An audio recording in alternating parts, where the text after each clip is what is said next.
바리새인의 누룩을 주의하라. 오늘 우리가 살펴볼 누가복음 12장은 우리 지난 시간에 살펴본 누가복음 11장에 이어지는 그런 말씀인데, 우리가 지난 시간에는 외식하는 바리새인 서기관들을 향해 예수님께서 6가지 화를 선포하시는 그 말씀들을 살펴보았습니다. 여러분, 믿음 생활한다고 다 축복받는 게 아니에요. 바리새인처럼 외식하고 겉과 속이 다른 그런 믿음 생활을 하면 축복을 받는 것이 아니라 오히려 하나님 앞에 저주받는 삶이 될 수도 있다는 것을 우리가 알아야 합니다. 바르게 믿읍시다. 알겠습니까? 네.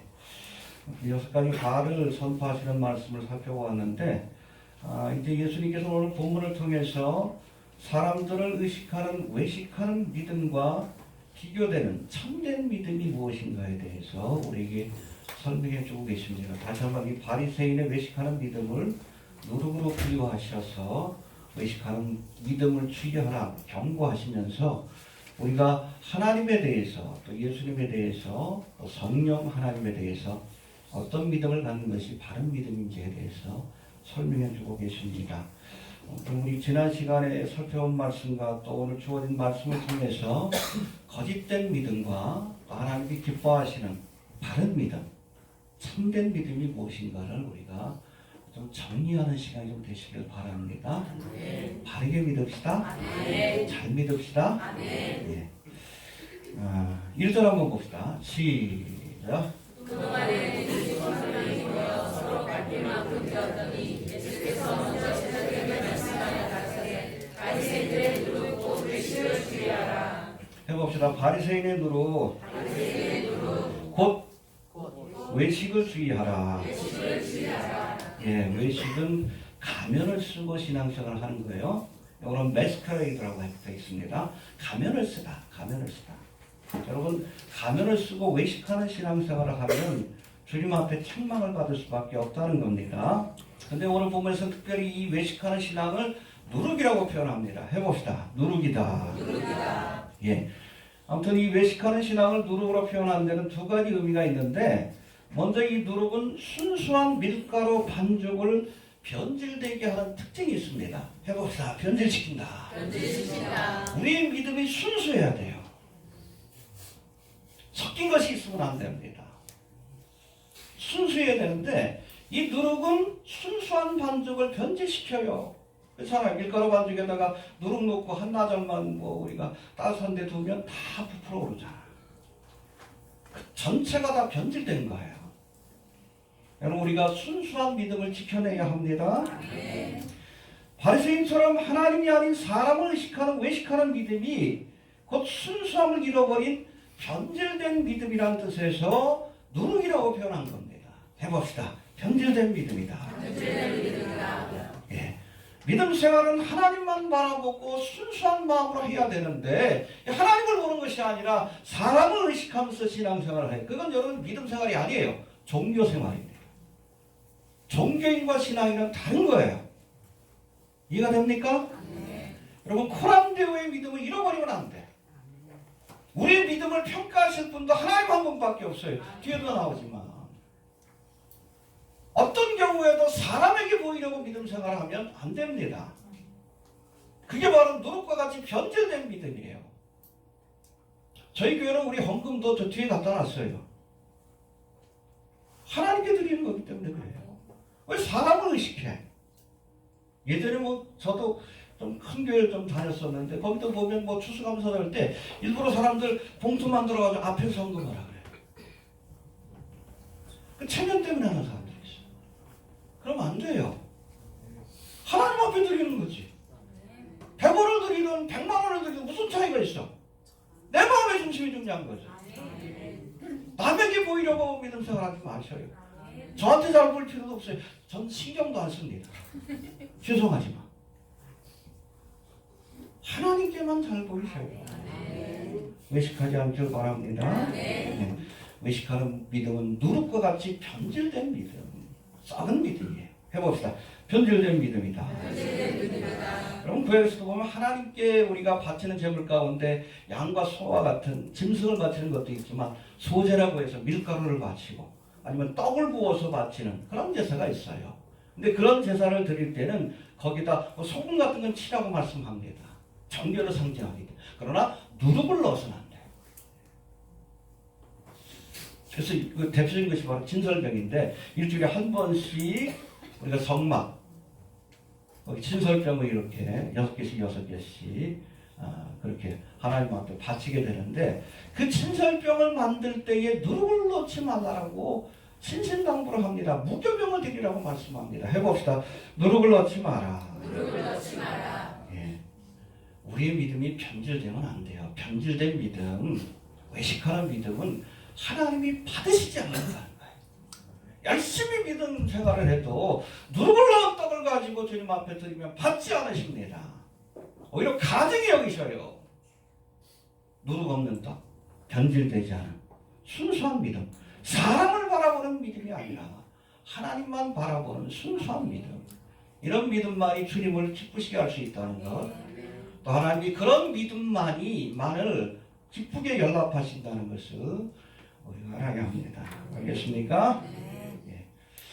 바리새인의 외식하는 믿음뿐 아니라 여러분 오늘날에도 이 한국교회 안에 누룩처럼 퍼진 변질된 믿음들이 있어요. 해봅시다. 변질된 믿음이 있다. 변질된 믿음이 있다. 여러분 복음은 뭐예요? 십자가의 도예요. 십자가의 도. 십자가의 도가 복음입니다. 근데 요즘은 뭐 기복신학 축복복음, 축복복음이 어디 있어? 예수 믿으면 만사형통, 형통복음. 변질된 복음이에요. 예수 믿으면 만사형통합니까? 그렇다면 여러분 자신의 믿음을 돌아보셔요. 믿음은 기본적으로 고난이 찾아오는 거예요. 복음과 함께 의를 위하여 핍박을 받는 자는 복이 있다. 부자 되는 것이 축복이라고 가르친 적 없어요. 부자가 천국 가기 힘들다라고 말씀합니다. 가난한 자에게 복이 있다고 했어요. 물질적으로 여러분은 가난하지 않다 할지라도 심령이라도 가난해야 돼. 그렇지 않으면 하나님의 나라를 유업으로 얻었는 거예요. 근데 변질된 복음에서 뭐라고 합니까? 예수를 믿으면 만사형통하고 부자 되는 것이 믿음 생활을 하는 거예요. 가난한 사람이 설 자리가 없어. 권사장도 되려고 그러면 뭐 1,000만 원, 1억씩 내야 돼. 이게 변질된 믿음이에요. 이게 누룩입니다, 누룩. 또 요즘은 또 선거 터니까 정치신화? 그렇잖아요. 정권을 바꿔가지고 이 땅에 기독교 나라를 세워. 그런 게 어딨어. 예수님이 정치했어요? 가이사의 것은? 하나님의 것은? 거기서 넘어가면 변질된 거예요. 예수님이 정치하셨으면 저도 정치합니다. 예수님의 제자니까. 예수님이 독립운동 하셨어요? 누가 했어? 가룟 유다가 했지. 지금도 정치하겠다는 사람은 예수의 제자가 아니에요. 변질된 믿음을 가진 가룟 유다의 제자예요. 하지 말라고 하는 거 아니에요. 그래서 이게 누룩입니다. 이 누룩을 넣은 여러분 떡은 하나님이 받지 않아요. 순수한 믿음, 하나님만 바라보고 말씀에만 순종하는 순수한 믿음, 이데올로기가 아니라 말씀에만 순종하는. 여러분 누룩 없는 떡을 드립시다. 해봅시다. 누룩 없는 떡을 드리자. 두 번째, 바리새인의 믿음을 누룩으로 표현한 것은 누룩은 금세 퍼져가는 특징이기 때문에 그렇습니다. 해봅시다. 퍼져가는 특징이 있다. 그렇죠. 밀가루 반죽에다 누룩을 넣고 반나절만 지나면 전체에 다 퍼져요. 금세 퍼집니다. 바리새인의 외식하는 믿음을 처음부터 바로잡지 않으면, 변질된 믿음을 처음부터 엄격하게 바로잡지 않으면 이게 자꾸 퍼져가지고 교회 전체를 썩고 부패하게 만든다는 거예요. 변질되게 만든다는 겁니다. 이 갈라디아 2장에 보면 이 사도 바울이 베드로와 있었던 한 에피소드를 설명합니다. 복음에 대해서 이렇게 변증하면서. 어느 날 이 안디옥 교회에서 이 베드로가, 안디옥 교회는 이방인과 유대인들이 함께 모인 교회예요. 그렇죠? 예루살렘 교회가 원래 초대교회 중심이었는데 핍박이 시작되자 거기 있던 분들이 이방 지역으로 가서 교회를 건축했는데 그 대표적인 그 교회가 바로 안디옥 교회입니다. 근데 이 안디옥 교회는 이방인과 유대인들이 함께 섞여 삽니다. 해봅시다. 이방인과 유대인들이 함께 섞여 살았다. 그러다 보니까 자연스럽게 이방인과 유대인들이 함께 식사를 합니다. 베드로도 함께 식사했어요. 바나바도 같이 식사하고 바울도 같이 식사를 했습니다. 근데 마침 그때 예루살렘에서 야고보, 그렇죠? 예루살렘에 핍박 있고 나서 예수의 형제인 야고보가 예루살렘 교회를 책임졌죠. 야고보가 보낸 유대인들이 찾아옵니다. 이 사람들은 율법주의자들이거든요, 기본적으로.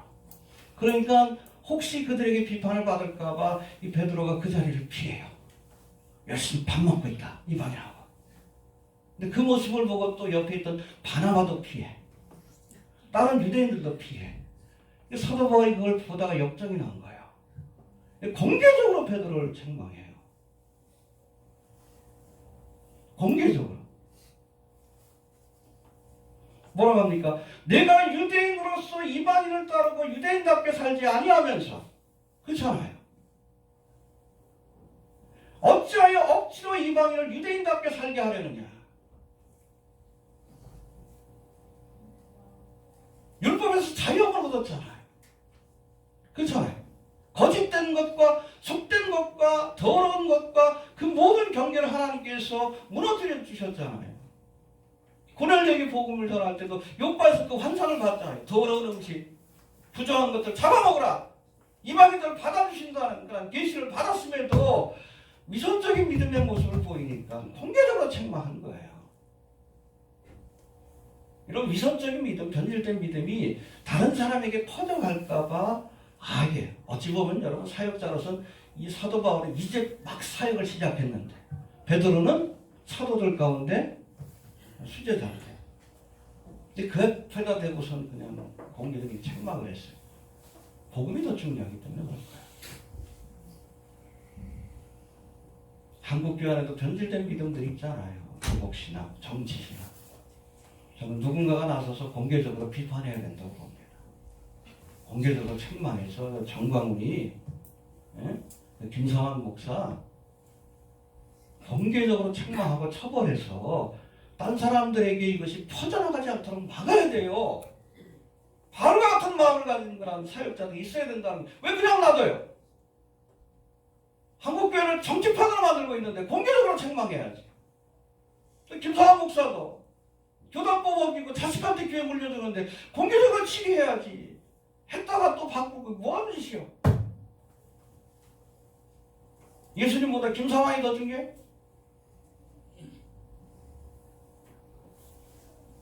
사도 바울의 마음 가진 사람이 필요해요. 여러분 변질된 믿음은 이게 자꾸 퍼져가기가 쉽습니다. 그래서 처음부터 이 누룩을 철저히 차단하는 그러한 수고가 없이는 우리의 믿음 전체가 이 한국교회에서 좀 트랜스포메이션, 변질된 그런 신앙이라고 좀 봐요. 배도의 큰 흐름 속에서 넘어가고 있는 거죠. 좀 볼 때마다 답답해. 아무튼 우리가 누룩을 조심해야 합니다. 우리의 믿음이 누룩으로 인해서 그렇게 변질되지 않도록 순결함을 지켜내시길 바랍니다. 누룩 없는 떡으로지는 맘 배들이시길 바랍니다. 그리고 이어지는 말씀 우리 2절 3절 한번 봅시다. 2절 3절 시작.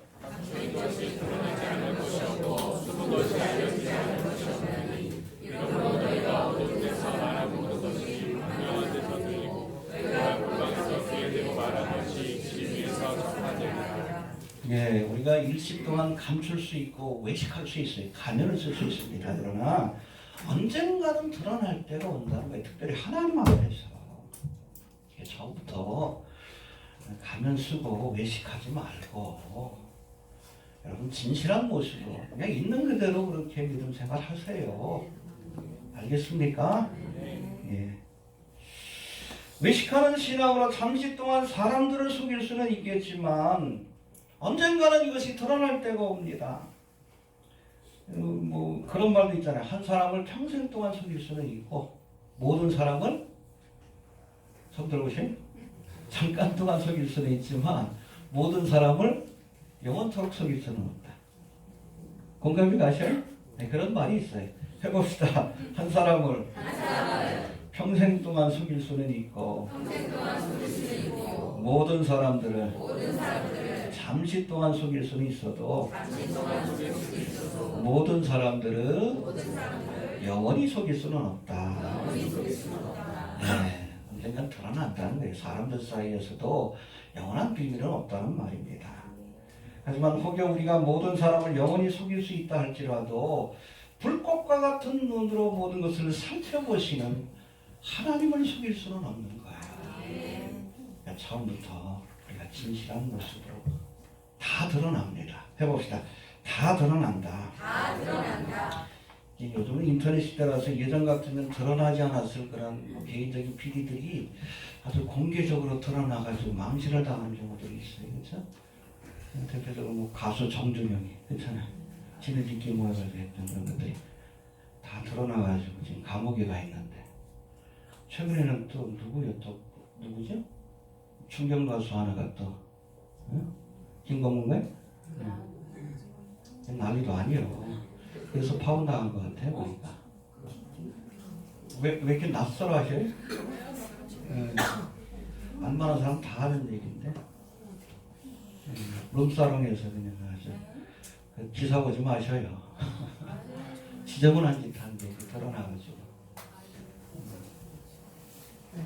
이 목회자도 마찬가지예요. 이재록이 아시죠? 뭐 이단이긴 하지만 뭐 젊은 애들 그냥 데려다가 자기 집에서 그야말로 성접대를 받았어요. 김일성처럼. 지금 감옥에 가 있잖아. 다 드러나요. 다 드러나.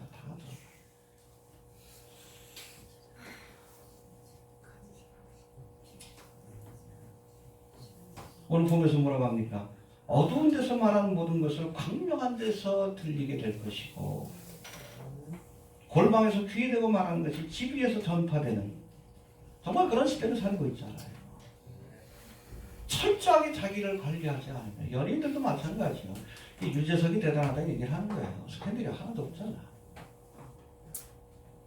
보면 어떻게 보면 수도승처럼 살아. 이 친구도 보면. 그러지 않으면 공익이 될 생각을 말아야 돼요. 국회의원이나 남들에게 주목을 받는 이게 여러분 양면이 있는 거예요.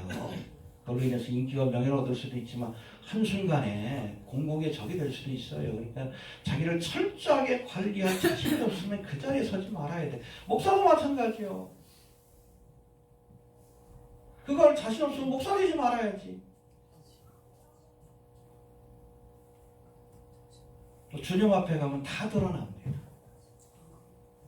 부끄럽지 않게 하늘을 우러러 한 점 부끄러움 없기를 입새이는 바람에는 나는 괴로워해야 했다. 윤동재 서시 기독교인이에요. 웃지 마셔요. 기독교인이에요. 신앙적인 시예요. 역사 앞에 양심 앞에 부끄럽지 않기 위해서 했었다. 그런 마음이 필요해요. 알겠습니까? 그렇게 살아갈 수 있게 되길 바랍니다. 해봅시다. 언젠가 다 드러난다. 다 보고 계십니다. 저는 못 봐요. 하나님은 보고 계십니다. 드러날 때가 있다는 거 기억하시길 바랍니다. 다음부터 이어지는 말씀이지만 그러니까 우리가 하나님만 두려워해야 한다. 사람 두려워하지 말고. 왜 외식하는 믿음 생활합니까? 사람을 의식하고 사람을 두려워하니까 그런 거지. 하나님만 두려워합시다. 4절을 봅시다. 시작. 내가 내치고 너희에게 하나님 몸을 죽이고 그 후에는 너희 더 못하는 자들을 두려워하지 말라. 마땅히 두려워할 자를 내가 너희에게 보이니 곧 주님의 지옥에 던져놓은 권세 있는 그를 두려워하라. 내가 잡아놓은 너희 이름이 그를 두려워하라. 예, 이건 외식하는 신앙생활을 비판하면서 주신 말씀인데 우리가 외식하는 즉 사람을 두려워하고 의식하는 신앙생활을 하는 또 다른 이유는 하나님보다 사람을 더 두려워하기 때문에 그래. 해봅시다. 하나님보다 사람들을 더 두려워한다. 하나님이 아닌 사람들을 두려워하기 때문에 사람들의 눈치를 살피는 외식적인 신앙생활을 하게 된다는 거예요. 그러나 우리가 진정으로 두려워할 대상은 사람이 아니에요. 하나님이라는 사실을 우리가 알아야 합니다. 하나님 무서운 분이에요. 그래서 잠언에서 뭐라고 했어요? 여호와를 경외하는 것이 지식의 근본이요. 1장에 나오고 여호와를 경외하는 것이 지혜의 근본이다. 이 경외한다는 것이 fear예요. fear. 두려워한다. 하나님 무서운 줄 알아야 돼. 그래야 죄에서 벗어나요. 하나님 무서운 줄 알아야 돼.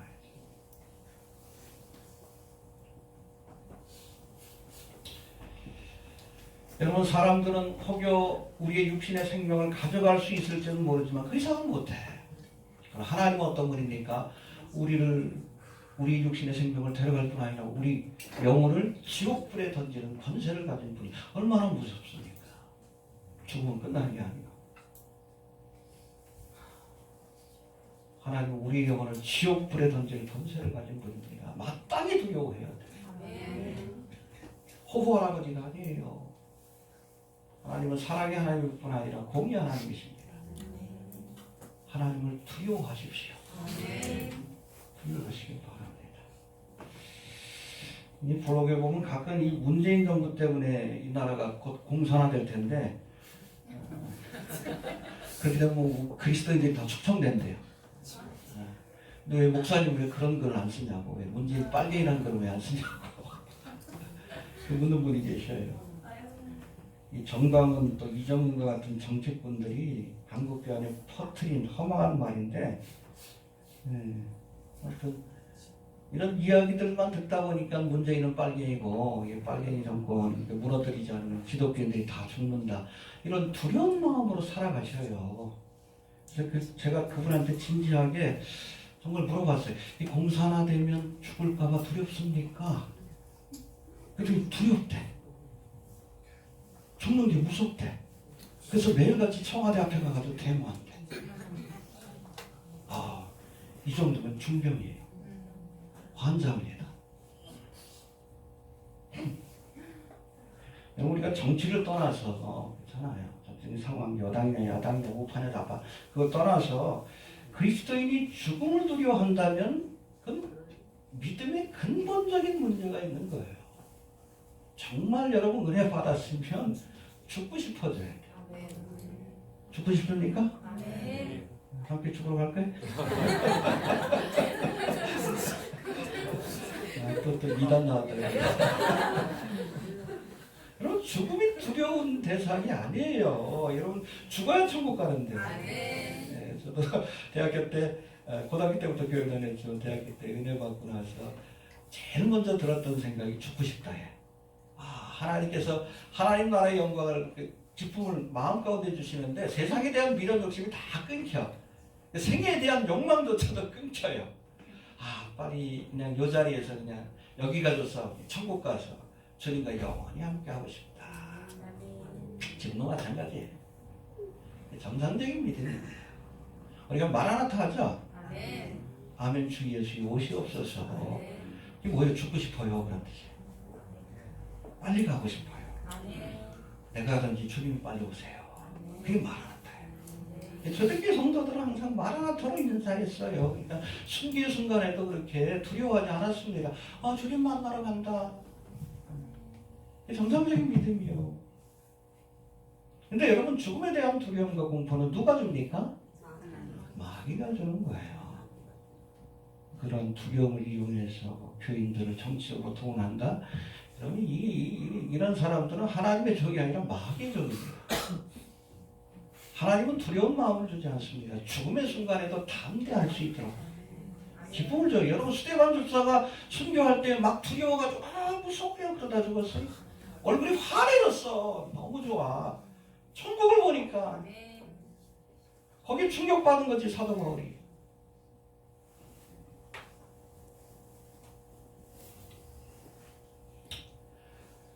두렵게 하는 자들을 두려워하지 마십시오.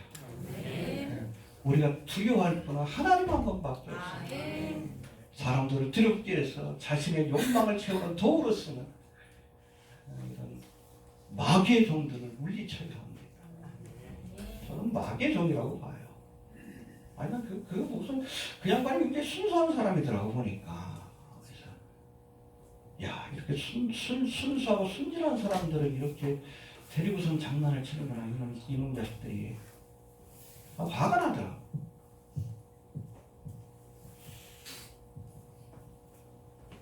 하나님만 두려워합시다. 알겠습니까? 예. 자, 그리고 6절, 7절 한번 봅시다. 시작. 천재라고 것이 아사리온 불에 팔리는 것이 아니냐. 그러나 하나님 앞에는 그 하나라도 잊어주신 것이 아니하는도다. 너희 비록 올려 버릴 것 같아도 다시 시간이 되었으니 두려워하지 말라. 너희는 많은 천사보다 귀하니라. 예, 여러분 이 말씀은 사람들을 두려워하지 말고 하나님만 두려워하라. 이 4절, 5절의 말씀과 이어지는 그런 교훈인데 하나님께서는 하찮은 얼마 되지 않는 참새도 기억하시는데 그래서 참새 한 마리도 하나님 허락지 않으면 떨어지지 않는 거예요.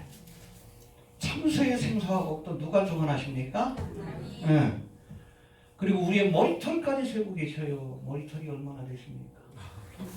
저도 요즘 빠져가지고 이렇게 안 나온 것 같아요. 전 몰라요. 하나님은 아십니다. 그만큼 우리에게 관심이 많으시고 하나님께서 우리를 늘 지켜보면서 관찰하시면서 지켜주신다는 근데 두려워하지 말아라. 해봅시다. 두려워하지 말아라. 제가 성경을 좀 찾아봤어요. 참새 5이 한 아사리온 둘에 팔린다. 이거 복잡해. 해봅시다. 참새 5이 아사리온 둘에 팔린다. 예, 그러니까 아사리온은 예수님 당시 도래단인데 한 아사리온은 남자 장정의 하루 품삯인 한 데나리온의 16분의 1의 가치라고 합니다. 아, 복잡해. 계산해 볼게요. 우리가 일반적으로 하루 품삯을 10만 원으로 계산한다면 그렇죠? 두 아사리온은 10만 원의 8분의 1. 16분의 1에 곱하기 하니까 8분의 1이죠. 8분의 1인 12,500원에 해당됩니다. 그렇죠? 예, 두 아사리온. 근데 두 아사리온 참새가 몇 개요? 5마리. 그럼 한 마리는 2,500원. 계산이 나오십니까? 아무튼 2,500원짜리 참새도 하나님이 다 지켜주시는데 우리는 어떤 사람이에요? 그리스도의 피로 값주고 사신 온천하보다도 귀한 영혼이요. 아멘. 그럼 우리를 지켜주시지 않겠느냐? 왜 쓸데없이 두려워하느냐? 염려하느냐? 여러분 그리스도인들은 죽고 싶어도 못 죽어요. 하나님께서 정하신 자리에서 죽는 거지. 저는 예전에 확실하게 하나님께서 자녀들을 데려갈 때 죽음을 예비하는 모습을 봤어요.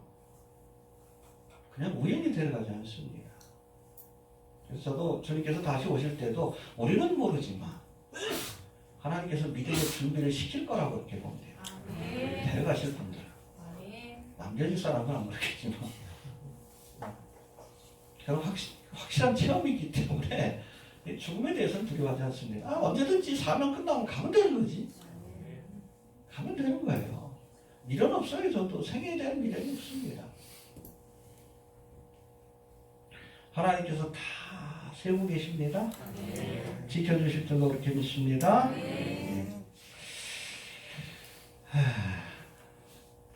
자, 그리고 우리 8절 9절 한번 봅시다. 시작. 내가 너희에게 말하노니 누구든지 사랑하면서 나를 시인하면 인자가 하나님의 사자라서 저를 시인할 것이요 사랑하면서 나를 부인하는 자는 하나님의 사자라서 부인하게 하리라. 예, 우리가 1절부터 3절까지는 바리새인의 노력을 저희하라는 말씀이고 4절부터 12절까지는 이제 구속받은 성도들이 우리가 앞서 살펴본 것처럼 하나님에 대해서, 성부 하나님에 대해서 어떠한 믿음을 가져야 하는가? 두려워하고 경외해야 한다. 알겠습니까? 예, 그리고 오늘 8절, 9절 지금 읽은 말씀은 이제는 성부 하나님이 아니라 성자 하나님에 대해서 우리가 어떤 믿음을 가져야 되는지, 그리고 이어지는 10절은 성녀 하나님에 대해서, 그러니까 삼위일체 하나님에 대해서, 하나님께 대해서는 어떤 믿음, 예수님께 대해서는 어떤 믿음, 성녀 하나님에 대해서는 어떤 믿음을 가져야 할지, 기본적인 믿음에 대해서 설명하는데 8절, 9절이 바로 이제 예수님에 대해서 우리가 가져야 될 가장 기본적인 믿음을 설명하는 말씀. 다시 한번 봅시다. 8절 9절 시작.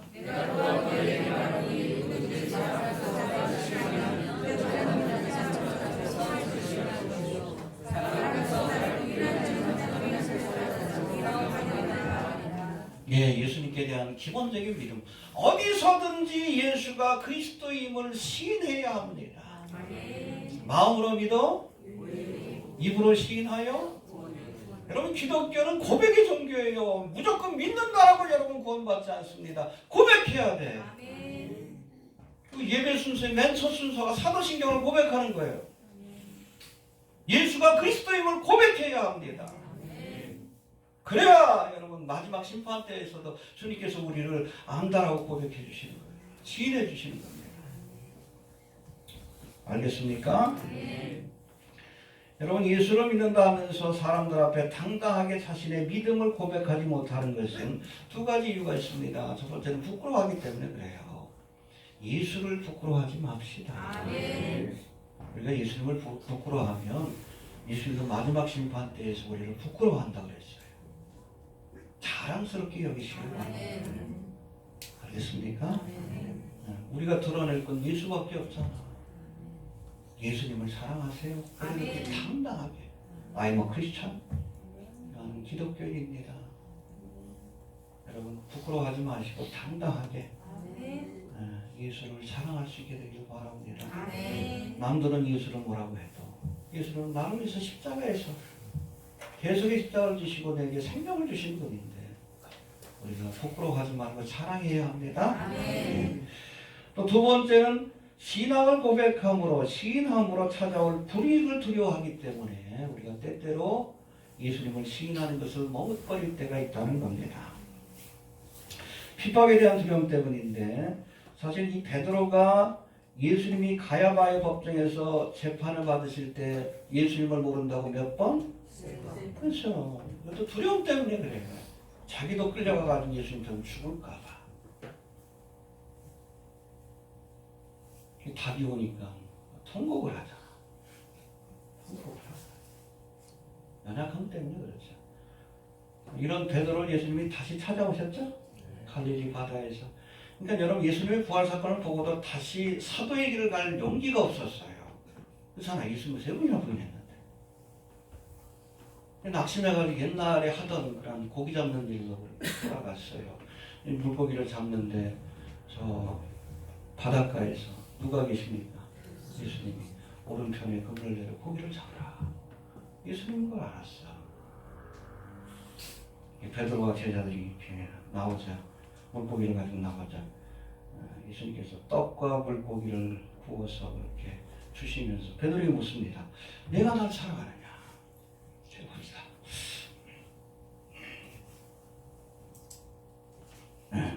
해봅시다. 네가 나를 사랑하느냐?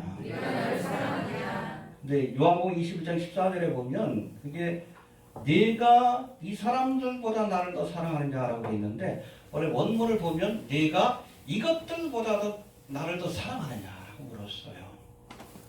그 베드로 앞에 뭐가 있습니까? 물고기가 있지. 돈이 있는 거예요. 그 전재산인 배와 그물이 있어. 그리고 동료들, 친구들이 있습니다. 이것들보다 나를 더 사랑할 수 있냐? 더 깊이 들어가 네 목숨보다도 나를 더 사랑할 수 있느냐? 무슨 거예요?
베드로가 왜 예수님을 부인했습니까? 뭐 딴 거 아니요.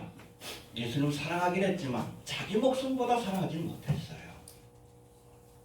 여러분, 우리의 목숨보다도 주님을 더 사랑할 수 있어야 예수님을 시인할 수 있는 거예요. 특히 십박이 다가올 때, 여러분 만약에 이슬람 테러군자가 와가지고 너 예수 믿느냐? 라고 물어보면 어떡할 거야? 머리에다 이렇게 손 대고.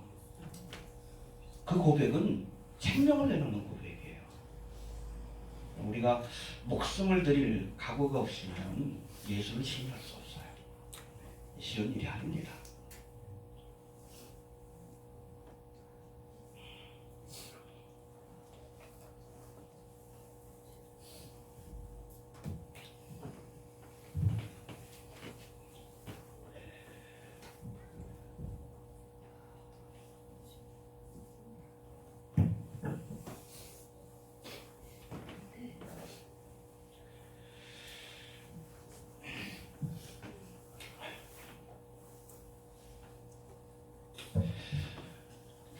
어떤 경우에도 우리는 예수님을 부인하지 않는 믿음을 보일 수 있게 되길 바랍니다.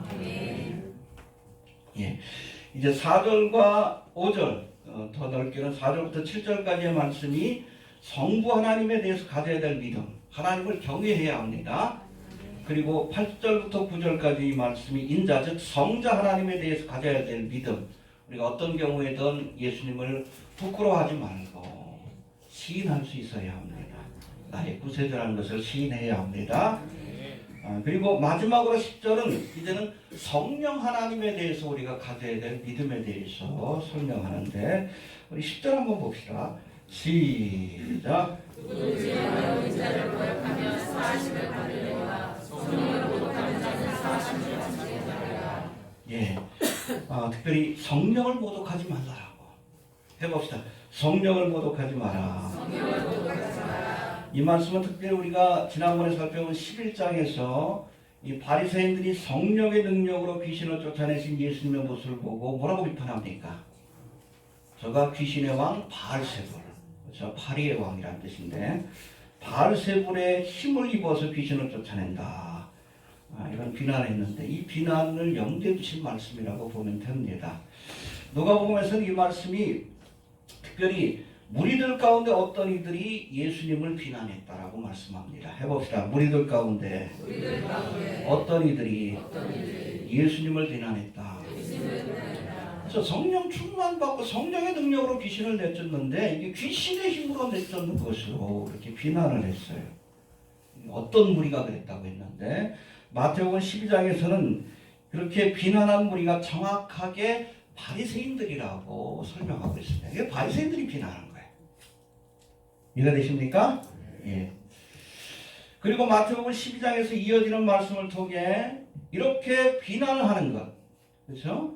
성령의 역사를 비난하는 것은 곧 성령을 회방하는 죄를 짓는 것이다. 그리고 이런 죄는 결코 사함받지 못한다. 해봅시다. 성령을 회방하는 죄는 사함을 받지 못한다. 꼭 기억하시길 바랍니다. 더 구체적으로 성령을 회방하는 죄가 무엇일까? 이 회방한다는 단어가 헬라어로 보면 블라스페미아라고 해서 여기서 블라스피미, 모독한다, 비방하다 그런 단어가 나왔으니까 오늘 본문에서 그냥 성령을 모독한 같은 의미입니다. 이해되십니까? 회방이라는 단어가 좀 어려워서 그렇지 모독한다, 블라스피미라는 뜻이에요. 해봅시다. 성령을 모독하면 사하심을 받지 못한다. 예, 성령 모독죄를 표현한 것인데 그렇다면 구체적으로 성령을 회방한다는 것이 무엇일까? 이건 뭐 딴 게 아니에요. 때때로 성령께서 우리의 마음속에 주시는 감화와 감동이 있어요. 말씀을 들을 때 감화 감동하십니다. 성경을 볼 때 감화 감동하십니다. 회개해라. 기도해라. 여러분 그 음성과 감동을 외면하면 안 됩니다. 지속적으로 우리에게 회개할 것을 요구하실 때 우리가 그것을 억누르고 외면하고 부정하고 모독하면 그런 사람이 어떻게 또 죄상을 받을 수 있어요? 정리가 되시죠? 마지막 은혜예요. 성령께서 우리에게 감화를 주시고 감동을 주시는 거. 그렇잖아요. 우리가 그릇된 일을 할 때 성령께서 감동을 주신지를 그러지 말아라. 말씀을 통해서도 책망하실 때가 있어요. 거기에 순종해야지. 순종하고 회개해야죠. 그렇게 지속적으로 감화 감동을 주시는데도 회개하지 않는 자, 그런 사람이 어떻게 죄상을 받아? 더 이상 뭘 줘요? 가론 유다에게 더 이상 무슨 은혜를 줍니까? 마지막엔 예수님이 경고하셨는데 더 이상 무슨 은혜를 줘? 주님께서 주시는 감동이 있어요. 성령이 우리에게 주시는, 성령이 교회에 하시는 말씀을 들으라고 그랬잖아요. 요한계시록에 보면 들어야 합니다. 책망하시는 말씀을 들어야 돼요. 그 말을 듣고 회개하면 살 것이지만 이 성령의 주시는 감화와 감동과 음성을 외면하는 자, 성령을 회방하고 모독하는 자, 그래서 결코 사함을 받지 못할 것이다 라고 말씀하고 계십니다. 여러분, 성령이 교회들에게 하시는 말씀을 들으시길 바랍니다. 듣고 순복하는 자는 생명을 얻을 것이다. 그래서 외면하고 모독하는 자는 죄사함을 받지 못하게 될 것이다 라고 말씀합니다. 알겠습니까? 네, 정리합니다. 의식하는 믿음은 누룩과 같다라고 했습니다. 해봅시다. 누룩과 같다. 변질된 믿음이에요. 여러분, 누룩이 섞인 여러분 떡을 주님 앞에 드리면, 유교병을 드리면 안 돼요. 누룩이 섞이지 않은 순수한 믿음. 하나님만 바라보고 말씀만 순종하는. 교회 안에서도 자꾸 이데올로기라는 누룩을 섞어놓고 지복신앙이라는 누룩을 섞어놓는 자들이 있어. 이게 거짓 선생들이요. 이게 바리새인이에요. 이 현대판 바리새인들이요. 이 독사의 자식들이 물리쳐야 합니다. 물리쳐야 돼. 감추인 것이 드러나지 않고 숨은 것이 알려지지 않은 것이 없다 하십니다. 주님 앞에는 다 드러납니다. 그러므로 코람되어의 신앙으로 여러분, 사람 의식하지 마시고 하나님만 바라보세요. 하나님만 바라보세요. 옆에 사람한테 잘 보일 필요 없어. 목사한테 잘 보일 필요도 없어요. 마지막 때에 우리를 심판하실 건 예수님밖에 없지. 왜 사람 바라보면서 믿음 생활 하십니까? 하나님만 바라보면서 믿음 생활 하시길 바랍니다. 아무튼 사람의 눈치를 살피는 외식하는 믿음이 아니라 종교생활이에요. 종교생활이 아니라 하나님만 바라보는 그런 믿음이 될 수 있길 바랍니다. 그래서 우리 성부 하나님에 대해서는 하나님을 경외해라. 알겠습니까? 두려워할 뿐이십니다. 또 예수 그리스도에 대해서는 예수 그리스도를 시인해라. 목에 칼이 들어가도 예수가 구세주임을 우리가 고백할 수 있어야 합니다. 알겠습니까? 그리고 성령을 회방하지 말아라. 성령을 통해서 주시는 마지막 감화 감동, 책망의 말씀을 외면하면 죄사함을 받지 못해요. 성령을 회방하는 자가 아니라 순종하는 자들이 되어서 주님 앞에 모두가 다 타오셔서 마지막 심판대 앞에서 이렇게 주님 앞에 인정받고 칭찬받는 그런 믿음의 성도들이 되시길 바랍니다. 주신 말씀 붙들고 잠깐 한번 기도합니다. 하나님, 은혜를 감사합니다. 우리의 믿음들을 돌아봅니다.